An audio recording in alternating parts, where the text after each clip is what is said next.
Hello, dear students. My name is Vaishali and I am from Nahar Convent Higher Secondary School. In this video, we are going to discuss about paragraph writing.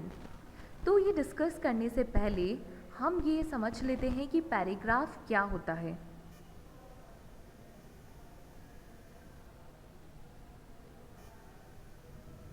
So, the paragraph is unity and coherence of ideas among sentences. Okay? जब हम काफ़ी सारे sentences लिखते हैं तो उनको साथ में लिख देने से वो पैराग्राफ नहीं बन जाता है.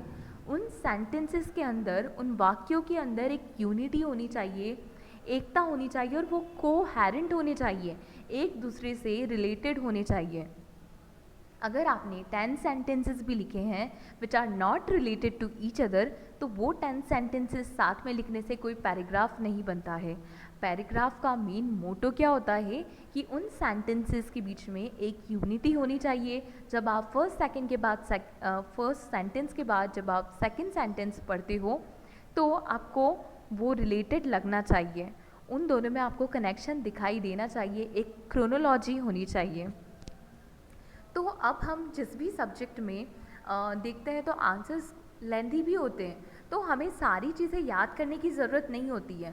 अगर हमने उनके पॉइंट्स को चाहे हिंदी में ही अपने माइंड में एक बार रख लिया है कि ये पॉइंट्स होते हैं और हमें पता है कि उनमें यूनिटी कैसे स्टैब्लिश करनी है, उन्हें किस क्रोनोलॉजिकल ऑर्डर में लिखना है, तो फिर हम कोई भी पैराग्राफ ओन लैंग्वेज में इजीली लिख सकते हैं. हमें हर चीज़ को लर्न करने की ज़रूरत नहीं होगी.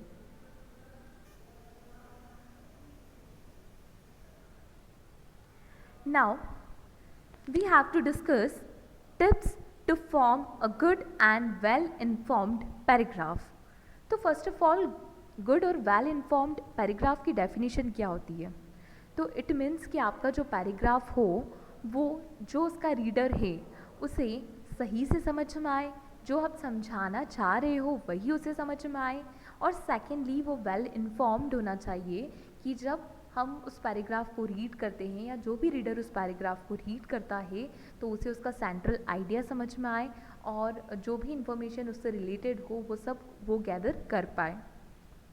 तो यहाँ पे फर्स्ट टिप क्या है कि वो यूनिफाइड होना चाहिए. जैसा हमने पहले बोला कि उनमें यूनिटी होनी चाहिए, वो यूनिफाइड होना चाहिए.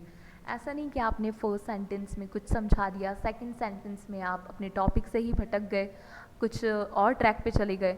तो हमें ऑफ ट्रैक नहीं होना है, हमें अपने टॉपिक को एक फ्लो में ले जाना है, एक ही ट्रैक पर रखना है. हम उसमें बार बार अपना सेंट्रल आइडिया चेंज नहीं कर सकते हैं. यही हमारा सेकंड पॉइंट है. The points should be related to our central idea. हम उस पैराग्राफ के अंदर जिस मेन बात पर फोकस करना चाहते हैं, जो हमारा उस पैराग्राफ का सेंट्रल आइडिया है, हमें अपने हर पॉइंट को उससे रिलेटेड रखना होगा. हम ऐसा नहीं कर सकते कि हमने फर्स्ट पॉइंट में कुछ समझाया और फिर उसके बाद में हमने आगे जाते जाते क्योंकि हमें पैराग्राफ की लेंथ इंक्रीज़ करनी थी तो हम ऑफ ट्रैक हो गए और हमने उसका सेंट्रल आइडिया ही चेंज कर दिया. अब अगर कोई भी रीडर होगा और वो उस पैराग्राफ को रीड कर रहा है तो उसे समझ में नहीं आएगा कि एग्जैक्टली हम उस पैराग्राफ में कौन सी चीज़ पे फोकस करना चाहते हैं, कौन सी चीज़ के बारे में बताना चाहते हैं. थर्ड पॉइंट है कोहेरेंट. तो कोहेरेंट इसलिए कि आपके पैराग्राफ में जो भी सेंटेंसेस है, चाहे वो 5 सेंटेंसेस हो या वो 500 सेंटेंसेस हो, पर उनमें एक कोहेरेंस होना चाहिए, उनमें एक रिलेशन होना चाहिए, एक क्रोनोलॉजी होनी चाहिए. जैसे हम किसी भी रीडर की बुक भी देखते हैं या हम कोई नॉवेल पढ़ते हैं तो वो नॉवेल में जो आप ये कोहेरेंस वाली चीज़ है वो आप बहुत अच्छे से नोटिस करोगे, क्योंकि अगर वो अपनी नॉवेल में इस चीज़ पर ध्यान नहीं देंगे तो जो भी उसका रीडर होगा वो कभी भी उसका आइडिया ग्रैस्प नहीं कर पाएगा, उसे कभी भी उस चीज़ की स्टोरी समझ नहीं आएगी. इसलिए आपको हमेशा कोहेरेंस का ध्यान रखना है. Suppose if I am writing about Mahatma Gandhi तो मैं स्टार्ट करूँगी उनकी कंप्लीट नेम से, उनके बारे में बताने से, उनकी डेट ऑफ बर्थ बताने से, उनके फादर का नेम बताने से. मैं डायरेक्टली ये स्टार्ट नहीं कर दूँगी कि वो इंग्लैंड गए थे, वो साउथ अफ्रीका गए थे, उन्होंने इन मूवमेंट्स में पार्ट लिया था. ओके हम इस तरीके से स्टार्टिंग नहीं कर सकते हैं, हमें एक क्रोनोलॉजी रखनी पड़ती है। लाइक हम उनके बर्थ से स्टार्ट करते हैं और हम उनकी डेथ पे एंड करते हैं, तो ये एक क्रोनोलॉजी हमेशा होनी चाहिए। और फोर्थ पॉइंट है वेल डेवलप्ड। आपका पैराग्राफ हमेशा वेल डेवलप्ड होना चाहिए, मतलब कि वो एक जहाँ से जिस बेसिक से स्टार्ट हुआ है, अगर जो भी आपका रीडर है उसे उस टॉपिक के बारे में अभी तक कुछ नहीं पता है, तो आपका पैराग्राफ एक बेसिक पॉइंट से स्टार्ट होना चाहिए, ताकि वो उसका इनिशियल आइडिया, हम जिसे ABC कहते हैं, वहाँ से लेकर वो आप जितना समझाना चाह रहे हो, जितना नॉलेज आपके पास है, उतना वो भी समझ पाए। Now 5 step process to paragraph development.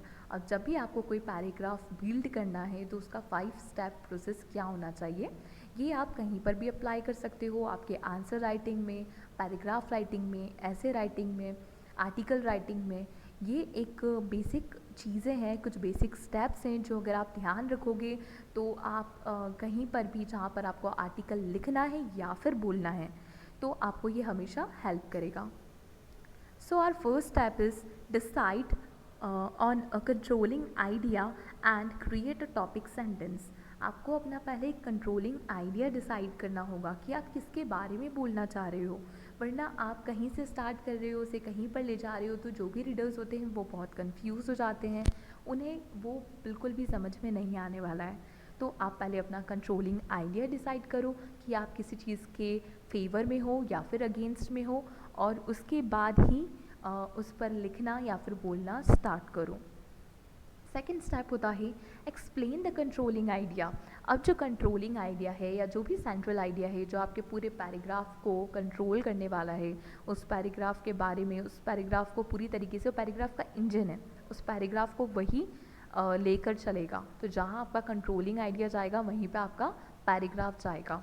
तो आपको वो आपके माइंड में क्लियर है, तो जितना वो कंट्रोलिंग आइडिया आपके माइंड में क्लियर है, आपको रीडर्स के माइंड में भी उतना ही क्लियर करना होगा कि जो आप सोच रहे हो, जो आपके थॉट्स हैं, आपके ओपिनियंस हैं, वो आपके रीडर्स के भी थॉट्स और ओपिनियंस बन पाएँ।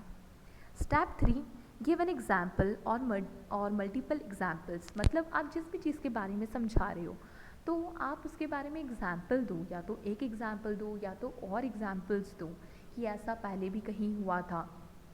सपोज़ अगर हम कॉन्स्टिट्यूशन या लॉ की बात कर रहे हैं, तो अगर उससे रिलेटेड कोई केस स्टडी होती है तो आप वो बताओ, या ऐसा पहले भी कहीं हुआ था, या कोई और इंसिडेंट उससे रिलेटेड है। या फिर अगर आप अपने अकॉर्डिंग कोई एग्जाम्पल फॉर्म करना चाहते हो, जैसे हम बच्चों को मैथ्स जब सिखाते हैं तो हम उन्हें एग्जाम्पल देते हैं, तो क्यों देते हैं, ताकि उन्हें अच्छे से समझ में आ पाए। तो यही चीज़ होती है कि आपको अपने पैराग्राफ में एग्जाम्पल देने चाहिए। स्टेप 4 होता है एक्सप्लेन दी एग्जाम्पल्स। आपने जो एग्जाम्पल दिए हैं उन्हें एक्सप्लेन करो, उन्हें सिर्फ बोलकर छोड़ नहीं दो, क्योंकि हो सकता है उस एग्जाम्पल के बारे में आपके रीडर को ज़्यादा इन्फॉर्मेशन नहीं हो। तो आप जो भी एग्जाम्पल दे रहे हो, सपोज़ मैं फ्रीडम फाइटर की बात कर रही थी, वहाँ पर मैंने अगर एग्जाम्पल दे दिया सरदार वल्लभ भाई पटेल का, तो अगर हो सकता है कि जो मेरा रीडर हो वो उन्हें अच्छे से नहीं जानता हो, उनके बारे में उसे इन्फॉर्मेशन नहीं हो, तो आपको अपने एग्जाम्पल को एक्सप्लेन करना होगा, उसके बारे में थोड़ी सी इन्फॉर्मेशन देनी होगी।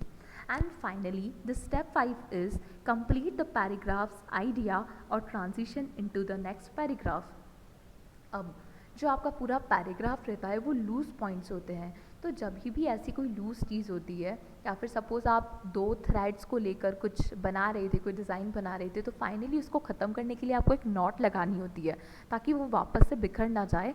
तो इसी तरीके से हमारे पैराग्राफ में भी जब हम सारे लूज़ आइडियाज़ को एक पैराग्राफ में फॉर्म करके लिख देते हैं, तो हमें फाइनली उसके ऊपर एक नॉट लगानी होती है अपने कुछ ऐसे सेंटेंसेस से जिसमें हम अपने पैराग्राफ में यूज़ किए गए सेंटेंस की रेलिवेंस के बारे में, कि वो कितने सच हैं, कितने सही हैं, हम वो बता सकें और हमारे पैराग्राफ को एक स्मूथ तरीके से एंड कर सकें। So this is all about paragraph writing. I hope आप सभी इस पे फोकस करेंगे और ये आपको किसी भी पैराग्राफ को लिखने में बहुत हेल्प करेगा। Thank you so much.